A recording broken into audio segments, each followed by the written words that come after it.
गणेशोत्सवाचा सण अवघ्या 2 दिवसांवर आलाय। 27 ऑगस्ट 2025 रोजी घरोघरी तसेच सार्वजनिक ठिकाणी बाप्पा विराजमान होणार आहेत। जर तुम्ही सुद्धा यंदाच्या गणेश चतुर्थीला गणरायाची स्थापना करणार असाल तर काही खास गोष्टींची काळजी घेणं गरजेचं आहे। ते म्हणजे शास्त्रानुसार जर तुम्ही यंदाच्या गणेशोत्सवाला गणपतीची स्थापना करणार असाल तर शाडूची मूर्ती घरात आणा। तसेच गणरायाची सोंड डाव्या बाजूला असावी, तसेच मूर्ती विराजमान अवस्थेत असावी। तसेच गणपतीच्या बरोबर उंदीर मामा देखील असावा।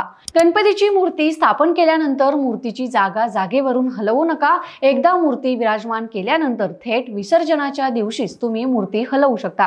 गणरायाची स्थापना करताना ब्रह्ममुहूर्त, पूर्व दिशा आणि उत्तर पूर्व कोण शुभ मानला जातो। चुकूनही दक्षिण किंवा नैऋत्य दिशेला स्थापना करू नये।